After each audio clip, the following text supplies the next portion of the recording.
Good morning બાળકો. હવે આગળ વધીએ. લાસ્ટમાં આપણે ચર્ચા કરતા હતા બેટરીની.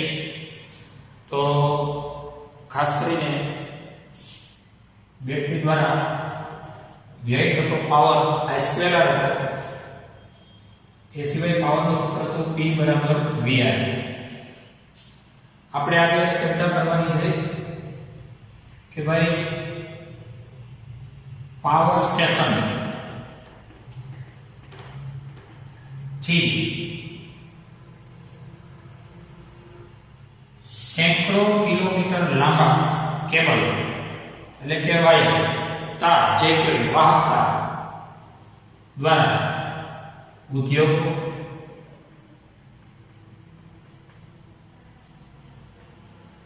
એગ્રીકલ્ચર એટલે કે ખેતીવાડી અને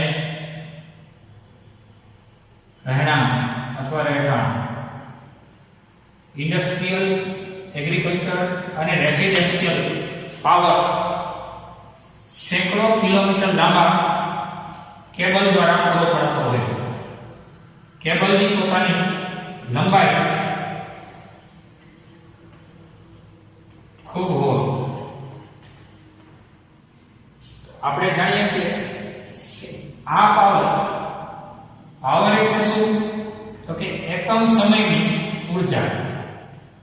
પાવર સ્ટેશનની આ ઊર્જા ત્યાં સુધી મળી રહે એટલે કે પાવર વ્યય ન થાય, અચળ રહે અથવા કહેવાય વ્યય ન થાય ઉષ્મા સ્વરૂપે, એ ખૂબ જરૂરી બાબત છે.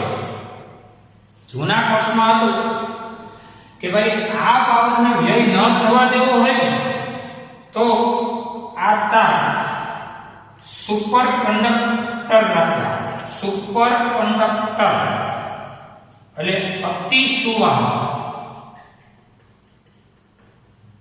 આમ તો તમારી પાસે 4 પ્રકારની વહનના માર્ગો બતાવો.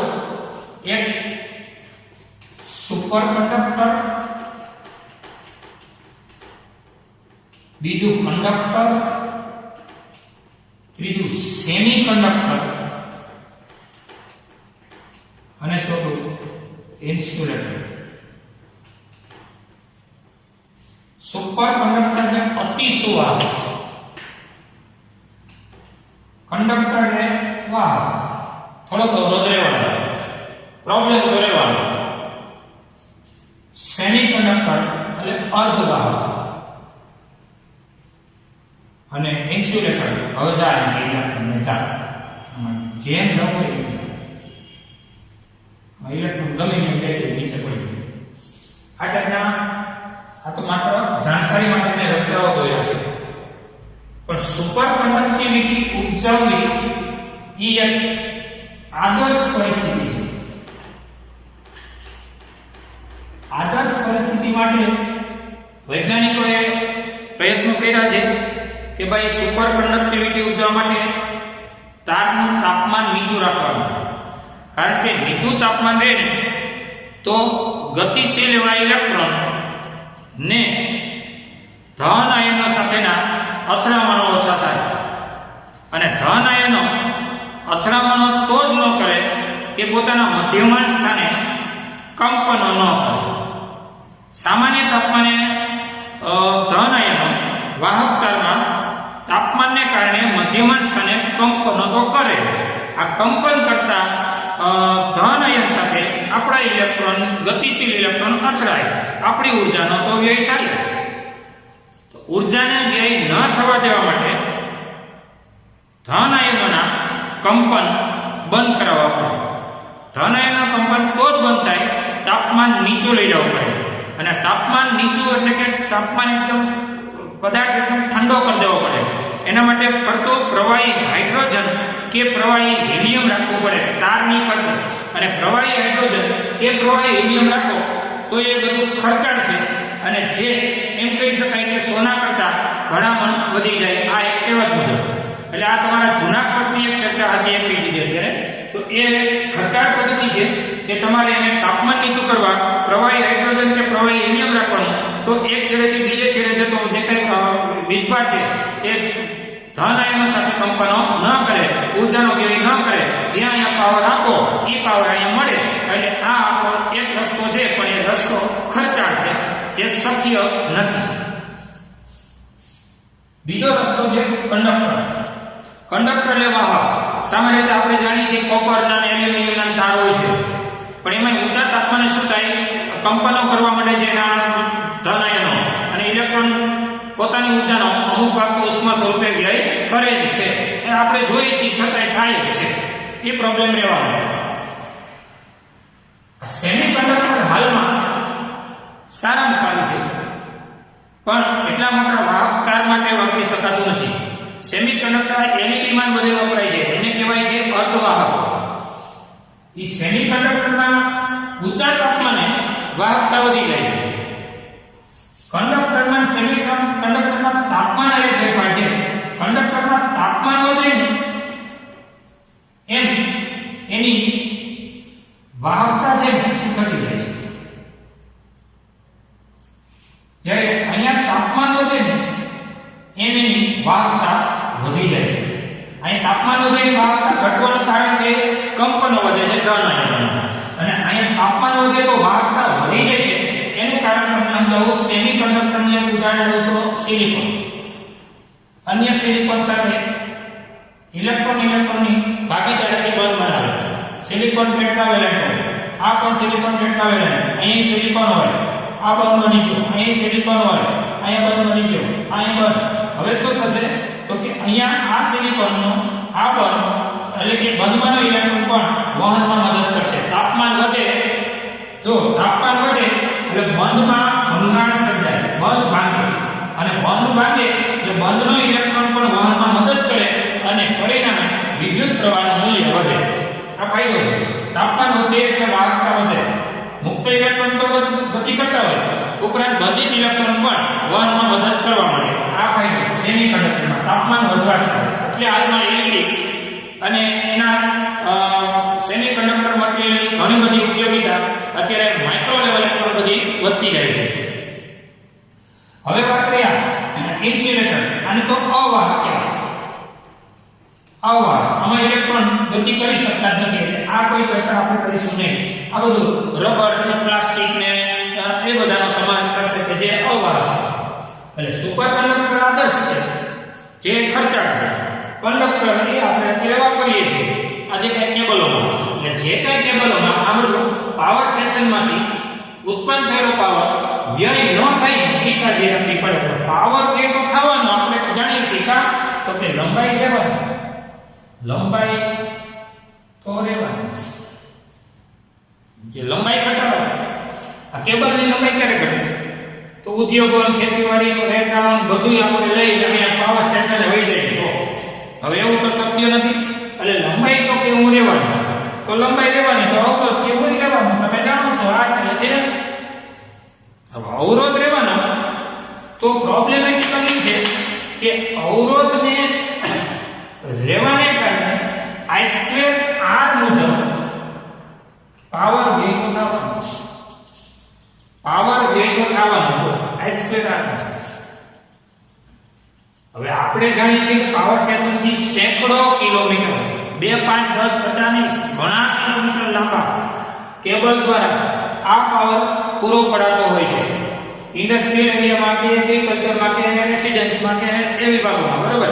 તો આ લંબાઈ તો બંધ કરી શકાય એમ નથી. લંબાઈ વધવાને કારણે અવરોધ રહેવાનો. I2R મુજબ જો R રહેવાનો તો પાવર વ્યય થવાનો. આ વ્યય પાવર કહેવાય. અને પાવર વ્યય થવાનો તો આપણે કહીએ કે અહીં મોકલી છે, અહીંયા મળતો નથી, તો આ પ્રોબ્લેમ રહેવાનો. હવે આ પ્રોબ્લેમ ન થાય એના માટે શું કરવું? એના માટે જોઈએ તો એના માટે પાવરને વ્યય થતો બચાવવો છે, એટલે કે વેડફાતો બચાવવો છે. એટલે પાવર નો વ્યય ઘટાડવા માટે અવરોધને મનાવવા કે અવરોધ કે હું તો સમજવાનો નથી, તો પ્રવાહને કે તું સમજી જા, તું તો ઘટ, કારણ કે આ બેનો ગુણાકાર ઘટે ને તો પાવર ઘટે. તો પ્રવાહ ઘટે ક્યારે? જોઈ લો સમીકરણ 1 પરથી પ્રવાહ ક્યારે ઘટે તો કે તમે જાણો છો પ્રવાહ I બરાબર P by V ને I કહેવાય P by V તો I કહેવાય હવે પ્રવાહ ઘટે તો વોલ્ટેજ કે હું તો વધવાનો એટલે વધુ વોલ્ટેજ એને મોકલવા પડે અને વધુ વોલ્ટેજ મોકલો ને તો એ પાછા અહીંયા ક્યાંય છેડાવો ગયો તો એ વધુ વોલ્ટેજ એરક્રાફ્ટની સામે આવી ન આવે વળી પાછા વોલ્ટેજને લો કરવા પડે અને એના માટે ટ્રાન્સફોર્મર લગાવવા પડે અને ટ્રાન્સફોર્મર એ આપણે એક નવા જ ચેપ્ટરમાં ભણીશું હજી વાર છે તો એ ટ્રાન્સફોર્મર ફરી પાછા આપણા 230 થી 440 વોલ્ટેજ એ સેટ કરી આપે એને ટ્રાન્સફોર્મર કહેવાય આપણી જરૂરિયાત મુજબ એ ટ્રાન્સફર કરીએ તો એટલા વોલ્ટેજ આપણને આપી આપે કે જે આપણી વીજ પુરવઠાની આપણા વપરાશની જરૂરિયાત હોય હવે પ્રોબ્લેમ નું સોલ્યુશન થોડુંક ખાતું એવું લાગે છે એકવાર ફરી અહીંથી મોકલેલો પાવર અહીં સુધી 100% પહોંચાડવો હોય તો અતિસુવાહકતા વાપરો અતિસુવાહકતામાં તારની ફરતે પ્રવાહી હિલિયમ ને પ્રવાહી હાઇડ્રોજન રાખો એટલે તાર ઠંડો રહે એટલે ઇલેક્ટ્રોન ગતિ કરે ને એ ગતિશીલ ઇલેક્ટ્રોન ધન આયનો સાથે અથડામણ ન અનુભવે અને પરિણામે ઇલેક્ટ્રોનો એ પોતાની ઊર્જાને વ્યય ન કરે આ પદ્ધતિ ખર્ચાળ છે આ પ્લાન કેન્સલ તો બીજો પ્લાન તો કંડક્ટર મટીરીયલ આલે છે તો કે આ એ તો આવશે ને બીજું શું કરવું તો લંબાઈ તો કે લંબાઈ તો રહેવાની છે લંબાઈ રહેવાનો તો અવરોધ રહેવાનો અવરોધ રહેવાનો તો આડેનો ગુણાકાર મુજબ પાવર વ્યય થવાનો તો વ્યય થાહે ને થાય આ આપણે એને બંધ નહીં કરી શકીએ પણ ઘટાડી શકીએ તો પાવર વ્યય થતો ઓછો કરવા માટે I2R સૂત્ર મુજબ R ઓછો થાય એમ નથી તો I ઓછો કરવાનો અને I ઓછો કરવા V વધારવાનો વ્યસ્ત રિલેશન છે I ઘટે તો V વધે અને V વધે તો આ વધુ વોલ્ટેજ વાળા જે કંઈ વોલ્ટેજ લાઈન છે એને લો વોલ્ટેજમાં કન્વર્ટ કરી અને પછી જરૂરિયાત મુજબ આપવાની અને આ ઉપકરણનું નામ છે ટ્રાન્સફોર્મર ટ્રાન્સફોર્મરનો ઉપયોગ છે વોલ્ટેજની વધઘટ કરનારું ઉપકરણ એટલે જરૂરિયાત મુજબ વોલ્ટેજ આપણને આપી શકે એ ટ્રાન્સફોર્મર છે અને પછી તમે જે કંઈ ઉપયોગ છે એ મુજબ કરી શકો 230 થી 440 સુધીના વોલ્ટેજ લાઇનની વચગાળામાં જેવી જરૂરિયાત એ પ્રમાણે આ ટ્રાન્સફોર્મર લગાવવા પડે આ અત્યારનો આપણો એક રસ્તો છે આ પણ એક નોંધનીય બાબત છે જરા વિચારી લો કે ભાઈ લંબાઈ રહેવાની તો અવરોધ રહેવાનો તો પાવર વ્યય થવાનો એ પ્રોબ્લેમ છે તો હવે આ તો કે નથી ઘટતું તો પ્રવાહને ઘટાડવો પડે જેથી કરીને પાવર વ્યય 100% ઝીરો ન કરી શકે પણ પાવર વ્યય ઓછો કરી શકે એટલે પ્રવાહ ઘટાડવા માટે વોલ્ટેજ વધારવો પડે આ સૂત્ર મુજબ અને વધુ વોલ્ટેજ પાછા હાલે નહીં એટલે એ વોલ્ટેજને પાછા જરૂરિયાત મુજબ ફેરફાર કરવા પડે અને આ ઉપકરણનું નામ છે ટ્રાન્સફોર્મર એ ટ્રાન્સફોર્મર લગાવી અને જરૂરિયાત મુજબ આપણે એને વપરાશ કરી શકીએ અહીંયા સુધી જોઈ લો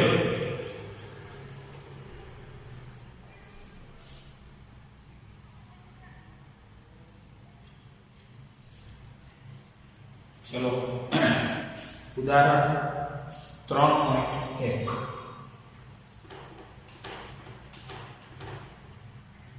તમને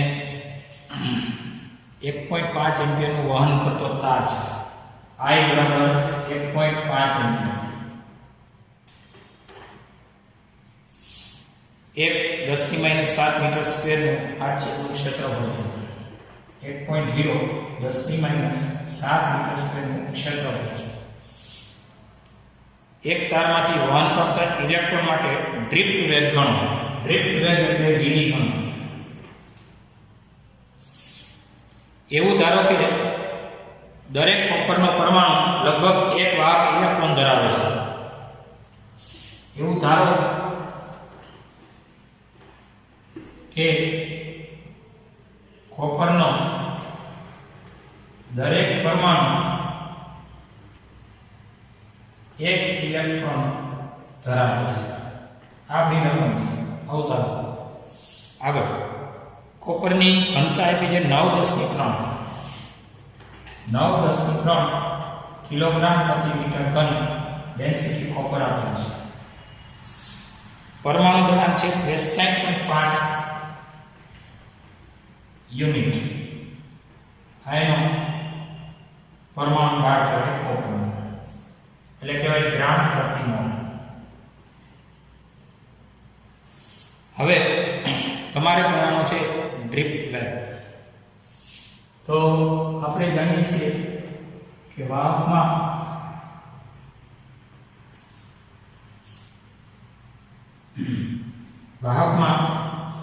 ગતિશીલ એવો ઇલેક્ટ્રોન એ ડ્રિફ્ટ અનુભવે છે. તો આવા વાહકમાં ઇલેક્ટ્રોનનો ડ્રિફ્ટ વેગ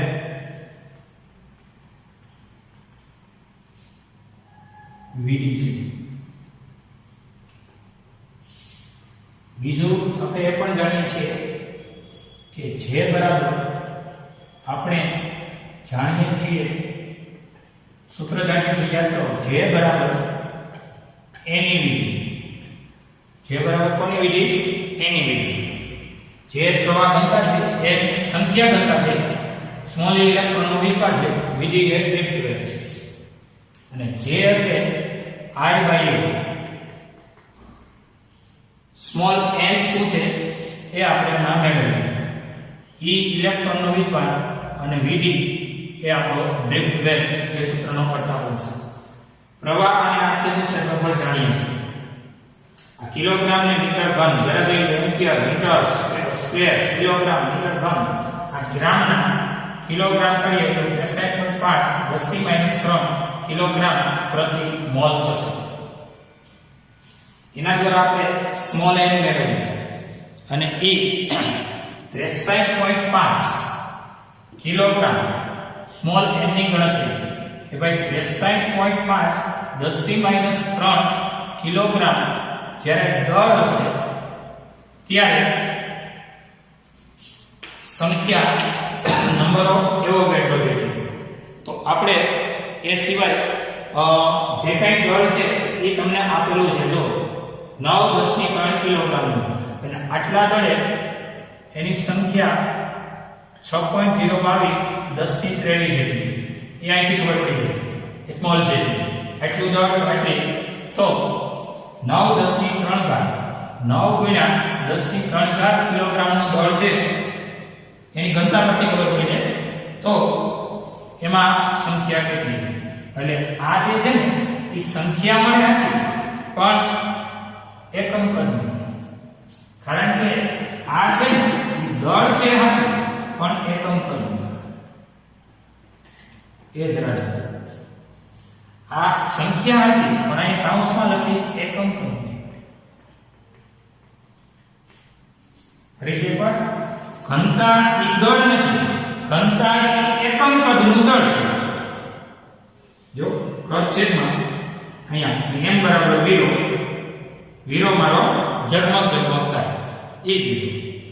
તો m બરાબર 0 તો ઘનતા એ દળ નથી, ઘનતા એ એકમ કદનું દળ છે.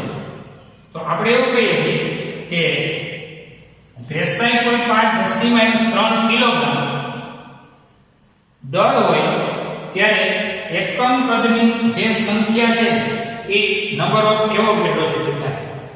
એટલે આટલું દળ હોય ત્યારે સંખ્યા આટલી, તો હવે આટલું દળ હોય ત્યારે સંખ્યા કેટલી થશે અને એ સંખ્યા એ તમને મળશે, એને કહેવાશે સ્મોલ n. એટલે કે આ એકમ કદની સંખ્યા મળવા પાત્ર થશે એટલે એ સ્મોલ n થશે. એટલે 63.5 10 ની -3 છેદમાં 9 10 ની 3 અંશમાં અને 6.022 10 ની 23 પણ અંશમાં. તમે જોઈ શકશો. હજી એકવાર ન સમજાતું પાછું તમને પ્રવાહ આપેલો છે, આટલું ક્ષેત્રફળ આપેલું છે અને એવું ધારો કે કોપરનો દરેક પરમાણુ 1 ઇલેક્ટ્રોન ધરાવે છે.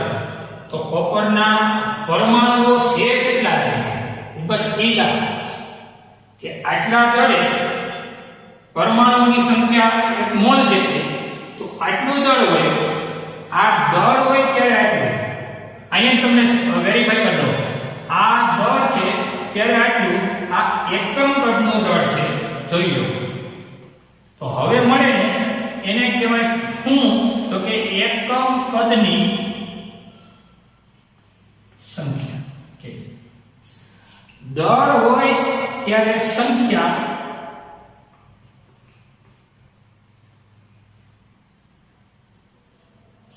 જે તમને દળ આપ્યું છે ત્યારે સંખ્યા એક મોલ જેટલી, તો એકમ કદનું દળ છે તો એકમ કદની સંખ્યા કેટલી? સમજાય છે?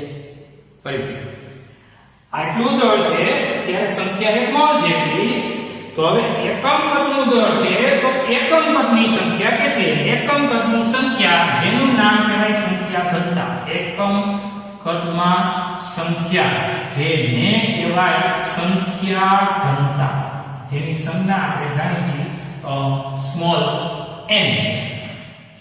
એટલે આટલું દળ ત્યારે આટલી સંખ્યા, તો એકમ કદમાં આટલું દળ તો એકમ કદમાં કેટલી સંખ્યા? આ તમારી ક્રિયા છે. છેદમાં આવી ગયું, અંશમાં આવી ગયું, એટલે એ તમારા માટે નંબર આપી દો 2. હવે સમીકરણ 2 ને 1 માં મૂકો, એટલે કે i by a, પછી જે કાંઈ તમારી સ્મોલ n ની ગણતરી થશે, સ્મોલ n ની ગણતરી તમારી ફાઇનલ હું તમને કહું ને તો અત્યારે મારી પાસે કેલ્ક્યુલેટર નથી, પણ પાઠ્યપુસ્તક પરથી તમે જોઈ શકશો 8.5 10 ની 28 થાય. 8.5 10 ની 28 થાય. આ તમારી સ્મોલ n ની ગણતરી થઈ પ્રતિ મીટર ઘન. નંબર 2. હવે સમીકરણ 1 માં કિંમતો મૂકો, તો i કેટલો અને એ જોતા રહો. i છે 1.5, એરિયા કેટલો 1.0 નો લખો તો આવે 1.0 એટલે 1 અને 1 નો લખો તો આવે સીધું લખો 10 ની -7 અધ્યુ બરાબર. સ્મોલ n કેટલો તો કે 8.5 10 ની 28. સ્મોલ n એટલે e એટલે 20 વાર આપણે જાણીએ છીએ 1.6 10 ની -19 એને ગુણ્યા vd એટલે ગ્રીપ રેટ એને ગુણ્યા vd. એટલે આમાંથી તમે vd ને સૂત્રનો કરતા બનાવો, બાકીનું કેલ્ક્યુલેટ કરો એટલે vd તમને મળશે 1.1 10 ની -3 મીટર પ્રતિ સેકન્ડ, એટલે કે vd બરાબર 1.1 મિલી 10 ની -3 એટલે મિલી મીટર પ્રતિ સેકન્ડ. આ થઈ લિફ્ટ વેગની ગણતરી. તો 1 મિનિટ ફરીથી પ્રવાહ આડછેદનું ક્ષેત્રફળ SI માં આપેલું છે. પછી આ ક્રિયા છે જેને ખબર પડી જાય દાખલો ઈઝી છે કે વાહકમાં ઇલેક્ટ્રોનનો લિફ્ટ વેગ vd છે. આપણે જાણીએ છીએ કે વિદ્યુત પ્રવાહ ઘનતા J બરાબર NVD, તો J એટલે I by NVD. તો હવે વાત કરીએ એટલે કે આ શું છે? દળ. આ શું છે?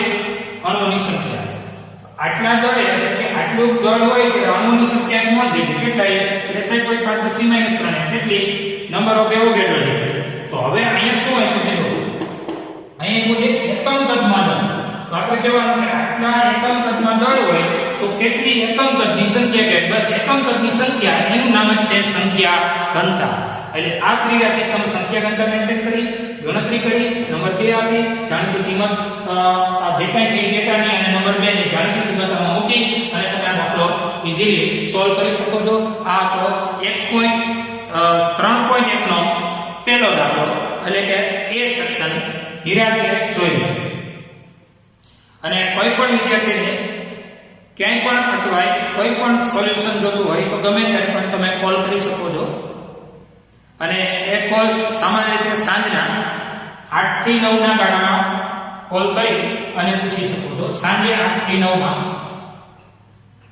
કોઈ પણ દાખલામાં કે કોઈ વસ્તુમાં એરર આવતી હોય કે કંઈ પ્રોબ્લેમેટિકલ હોય તો સાંજે 8 થી 9 માં ફોન કરી અને જરા પૂછી લેવું.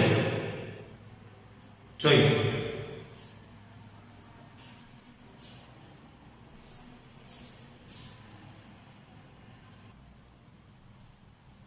ચલો ઉદાહરણ 2 માં.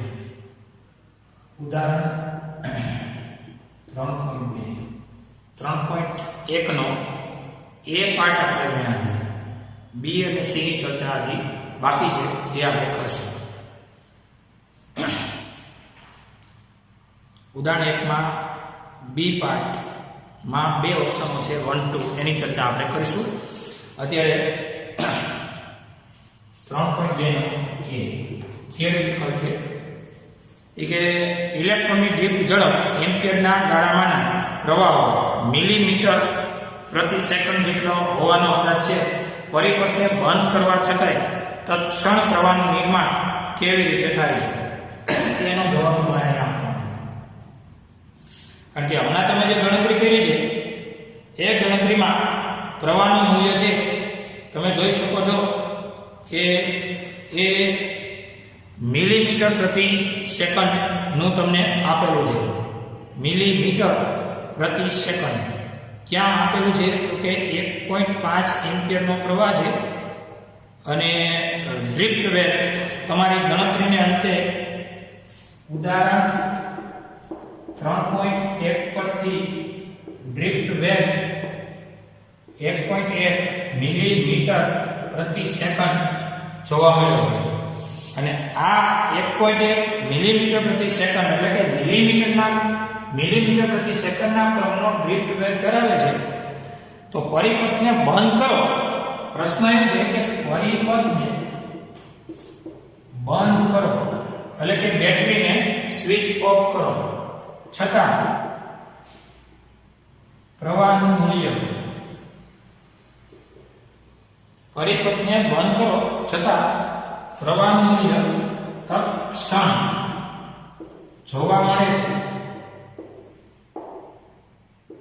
શા માટે? તત્ક્ષણ એટલે જે તે ક્ષણે પ્રવાહનું મૂલ્ય છતાંય જોવા મળે છે. પરિપથને તો બંધ કરી દીધો છે, છતાંય તત્ક્ષણ એટલે અમુક ક્ષણ પૂરતો પ્રવાહ શા માટે જોવા મળે છે? એના સોલ્યુશનમાં તમે કહી શકો કે એક છેડેથી બીજા છેડા સુધી ડ્રિફ્ટ ગતિ અનુભવતો ઇલેક્ટ્રોન. કેવી ગતિ? ડ્રિફ્ટ ગતિ એટલે ઘસરાઈને સ્થાનાંતરિત થતો ઇલેક્ટ્રોન જ્યારે પરિપથને બંધ કરો ત્યાં સુધીમાં એ એના સ્થિત મૂલ્ય સુધી પહોંચતા વાર લાગે છે. ડ્રિફ્ટ ગતિ કરતા ઇલેક્ટ્રોનને પોતાના સ્થિત મૂલ્ય સુધી પહોંચતા ક્ષણિક વાર લાગે છે.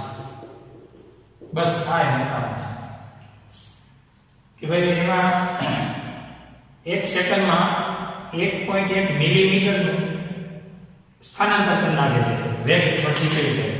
તો પરિપથને બંધ કરી દો છો. આ છે પરિપથ, આ એની સ્વિચ. આ સ્વિચ ઓફ કરી દો છો, છતાંય ક્ષણિક પ્રવાહ જોવા મળે છે. એનું કારણ શું? એનું કારણ એ કે ડ્રિફ્ટ ગતિ કરતો ઇલેક્ટ્રોનને પોતાના સ્ટેબલ લેવલ મૂલ્ય સુધી પહોંચતા ક્ષણ પૂરતી રાહ જોવી પડે છે. અને રાહ જોવી પડે છે એનું કારણ છે એ ગતિ કરે છે ને એ ડ્રિફ્ટ ગતિ છે. માત્ર ને માત્ર રેખીય ગતિ હોત ને તો પ્રવેગિત થઈ જાય, કારણ કે સમય સાથે વેગમાં વધારો થાય. આ પ્રવેગિત નથી થતું એનું કારણ છે પ્રવેગિત થાય ને ત્યાં તો સીધો ધન આયન આવી જાય. પ્રવેગિત થાય ને ધન આયન આવે. આવા જથ્થાબંધ ઇલેક્ટ્રોનો એક સાથે આટલા વેગથી આની નજીકના વેગથી નહીં નિયર ઇક્વલ આટલું ગણો તો અહીંયા સુધી પહોંચવા માટે એને સ્ટેબિલિટી પ્રાપ્ત કરવા માટે એટલે કે આટલા વેગથી ગતિ કરતા ઇલેક્ટ્રોન માટે પ્રવેગ એક માત્ર અથડામણ ન અનુભવે ત્યાં સુધી છે, પણ એનું સ્થિત મૂલ્ય સુધી પહોંચતા ક્ષણિક એવું એ રાહ જોવી પડે છે. પછી એ સ્થિર થઈ શકે છે. સ્વિચ ઓફ કરતા બંધ થતો નથી. કારણ છે ડ્રિફ્ટ ગતિ. ડ્રિફ્ટ ગતિ અને ગતિમાં ફેર. ગતિ કરતા પદાર્થ માટે પ્રવેગિકના અને એવા સમીકરણો વિચારી શકાય. અને આમાં છે ને ડ્રિફ્ટ ગતિમાં એ દરેકને સ્ટેબલ થવું એ થોડી રાહ જોવી પડે છે. જોઈએ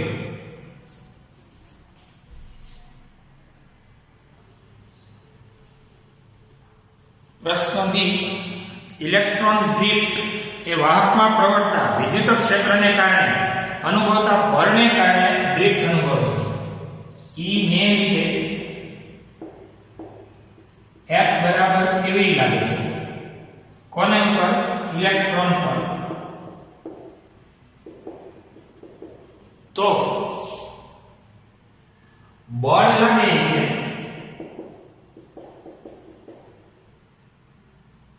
તો શા માટે ઇલેક્ટ્રોન પ્રવેગિત થતો નથી શા માટે પ્રવેગિત થતો નથી અને એટલે કે શા માટે તેની અચળ ઝડપ vd 1.1 મિલીમીટર પ્રતિ સેકન્ડ ની આપણે જે ગણતરી કરી એની નજીકની શા માટે અચળ એવી ઝડપ જોવા મળે છે તો આપણે તો એવું ભણી ગયા છે કેવડીમાં કે દળ ધારી હોય એની પર બળ લાગે એટલે 1 બરાબર ma મુજબ પ્રવેગિત થઈ જાય અહીંયા વીજ ભારિત છે એની ઉપર બળ લાગે તો 1 બરાબર qe મુજબ 1 બરાબર qe મુજબ એ વિદ્યુત ક્ષેત્રને કારણે બળ અનુભવે અને બળ અનુભવે તો એમાં પ્રવેગ આવે તો શા માટે આ પ્રવેગિત નથી થતો એના શક્ય કારણનો તમારે જવાબ આપવાનો છે કે ઇલેક્ટ્રોન આવા વાહક ખંડમાંથી ઇલેક્ટ્રોન ગતિ કરી અને ધન આયન સાથે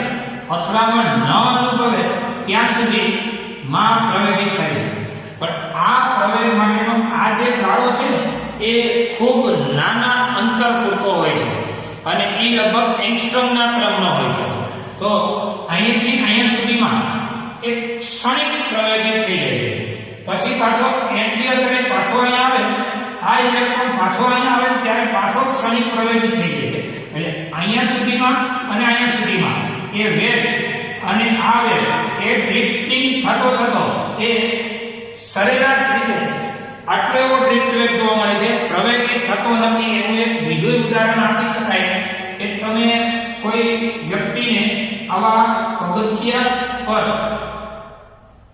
ચડતા જોયા હોય તો એક પગથિયા પરથી બીજા પગથિયા પર જઈને ત્યાં સુધી પ્રવેગિત કહેવાય બીજા પરથી ત્રીજા પર જઈને ત્યાં સુધી પ્રવેગિત કહેવાય પણ તમે દૂરથી જોશો ને દૂરથી તો તમને આ વ્યક્તિ એ અચળ વેગે જતો દેખાશે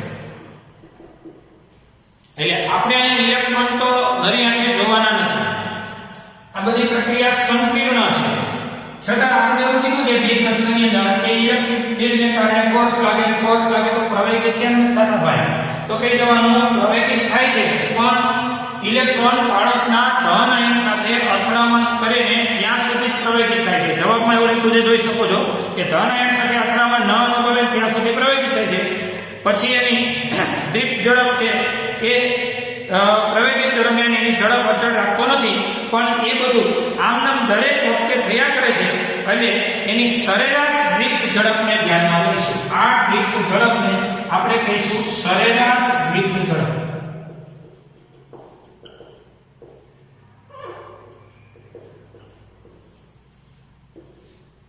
કારણ કે અહીંયાથી અહીં સુધી પ્રવેગ થાય કારણ કે જ્યારે પ્રવેગ હોય ત્યારે આપણે જાણીએ છીએ કે વેગ કેવો રહેવાનો તો કે પ્રવેગ ઉત્પન્ન થાય આ દરમિયાન વેગમાં સમય સાથે ફેરફાર થાય તો અહીંયા વેગ હોય એના કરતા અહીંયા થોડો વધતો જતો હોય વધતા અહીંયા મેક્સિમમ થાય કે અથડાઈ જાય ત્યારે વેગ પાછો હાવ ઘટીને નહીવત એવો થઈ જાય વળી પાછો વેગ વધી મેક્સિમમ થાય તો આમાંથી નાનો વેગ લેવાનો મોટો વેગ લેવાનો ત્યારે આપણે લેવાનો સરેરાશ વેગ નહીં અથડામણ થાય ને તે ક્ષણે વેગ લગભગ નહીં વધતી ગઈ પછી પાછું બીજા ધન આયન સાથે અથડામણ કરે ને ત્યાં સુધીમાં એ પ્રવેગિત થઈ જાય એટલે આ વખતે આપણે એને સરેરાશ ડ્રિફ્ટ વેગથી અભ્યાસમાં લઈશું જોઈએ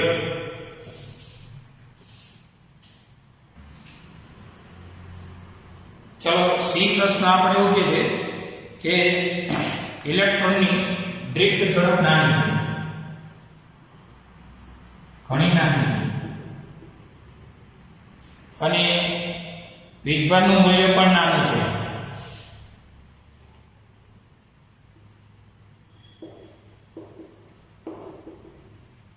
એનું મૂલ્ય જાણે છે 1/10 - 19 નાનું કહેવાય, માઇનસમાં તાર છે. ડ્રિફ્ટ ઝડપ નાની છે, વીજભારનું મૂલ્ય નાનું છે. તો શા માટે સુવાહકમાં ખૂબ મોટા પ્રમાણમાં પ્રવાહ વહે છે? તો આપણે પ્રવાહને જાણીએ છીએ. સુવાહકમાં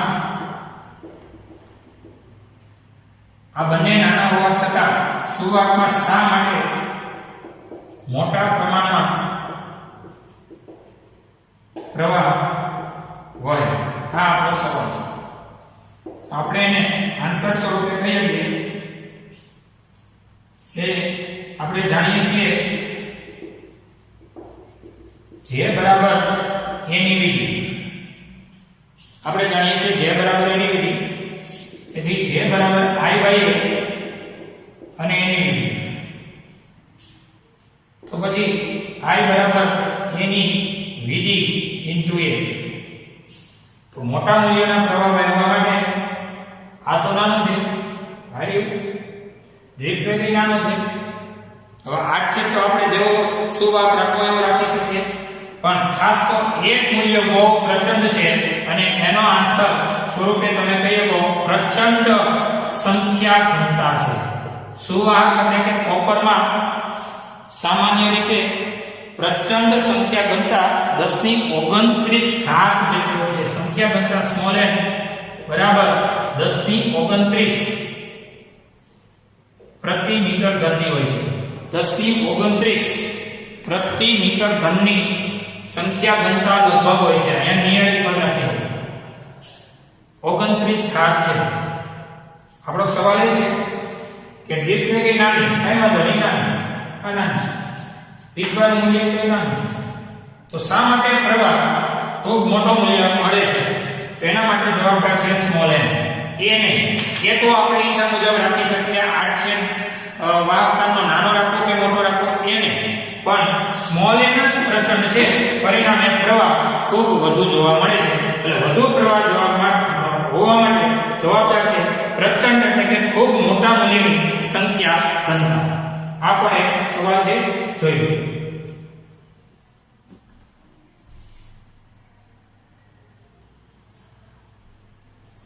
ચાલો ત્યારબાદ ડી. એવું કીધું છે કે ભાઈ ધાતુમાં ઇલેક્ટ્રોન નીચેથી ઊંચા સ્થિતિમાન તરફ ડ્રિફ્ટ થાય તો શું એનો અર્થ એવો થાય કે ધાતુમાં રહેલા બધા જ મુક્ત ઇલેક્ટ્રોન એક જ દિશામાં ગતિ કરે? આપણે કહીએ કે ના, ધાતુમાં બધા જ ઇલેક્ટ્રોન એક જ દિશામાં ગતિ કરતા નથી. તો ક્યાં ગતિ કરે છે? તો કે બાહ્ય E એટલે કે વિદ્યુત ક્ષેત્રને લીધે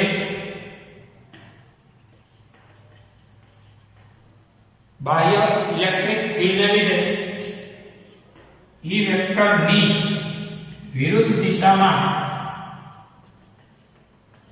ડ્રિફ્ટ સાથે અસ્તવ્યસ્ત. જો એક દિશામાં મેં ના કર્યું. પ્રશ્ન એ છે કે ભાઈ ધાતુમાં બધા જ ઇલેક્ટ્રોન એક દિશામાં ગતિ કેમ નથી કરતા? તો કે બાહ્ય ક્ષેત્ર લાગે, સાથે સાથે ડ્રિફ્ટ ચાલુ હોય, એટલે કે અથડામણ થતી હોય દરેક દિશાઓમાંની, અને અસ્તવ્યસ્ત દિશામાં છતાં વેગ સાથે સંપાત થતી દિશામાં ગતિ કરે. એ કે કઈ સમજાણું નહીં, વેગ સાથે સંપાત થતી એટલે તો કે ભાઈ આ જે કઈ ઇલેક્ટ્રોન આ ધાતુ શું આ છે, ક્ષેત્ર આમ લગાવ્યું છે, બાહ્ય ઇલેક્ટ્રોન આમ આવે છે. આ ઇલેક્ટ્રોનો અસ્તવ્યસ્ત કરે તો કામ દે, ન્યા અથડાય, પાછા આમ આવે, અથડાય, પણ બધાનો એક જ માર્ગ છે, નામ જવાનું. બધા સ્પષ્ટ ક્લિયર માર્ગ આમ જ જતા. બધા કોઈ કામ માટે ફરી છેલ્લે આવે છે કામ. અમુક આમ આટા મારે ગમે તે થાય, છેલ્લે આવે છે કાંઈ, અને એને કહેવાય વેગ સાથે સંપાત થતી દિશામાં અસ્તવ્યસ્ત ચાલુ રાખે. પણ વેગ સાથે સંપાત, એનો છેલ્લો પ્લાન જે છે એ બોલાય નહીં, કે જવાનું જ ક્યાં એ બોલાય નહીં. કારણ કે બાહ્ય ક્ષેત્ર દ્વારા એક બરાબર થિયરી મુજબ બળ તો ચાલુ રહેવાનું, એટલે વેગ સાથે સંપાત થતી દિશામાં છેલ્લે નીકળી જાય છે. આ વાત છે એટલે એક જ દિશામાં બધા ઇલેક્ટ્રોનો જાય આવું હોતું નથી. જોઈએ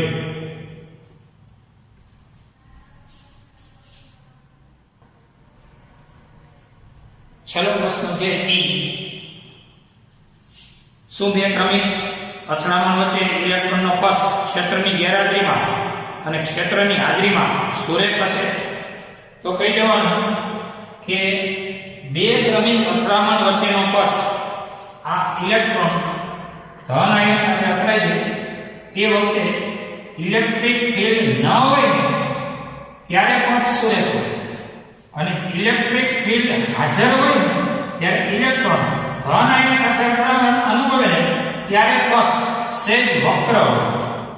આ વક્ર ફિલ્ડ ન હોય ત્યારે સુરેખ હોય અને ફિલ્ડ હોય ને ત્યારે વક્ર એટલા માટે હોય કારણ કે ફિલ્ડને કારણે એની ઉપર સામાન્ય રીતે થોડા અંશે બળ લાગતું હોય તો અસ્તવ્યસ્ત દિશાઓ નક્કી થતી હોય એટલે સહેજ વક્ર હોય સહેજ વક્ર તો વિચાર સહેજ વક્ર હોય અને આમાં સુરેખ. હવે આપણે ડેઇલી ટેસ્ટનો જોઈએ.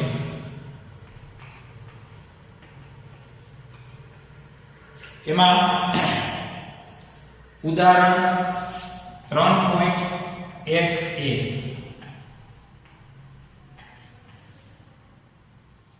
ત્યાર પછી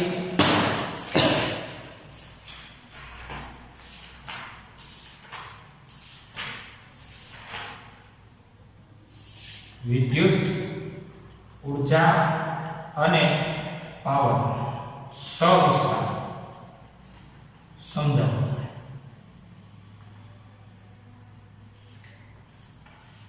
આ બે પ્રશ્નો ડેલી માનો અહીંયા આપણું લેક્ચર પૂરું થયું છે.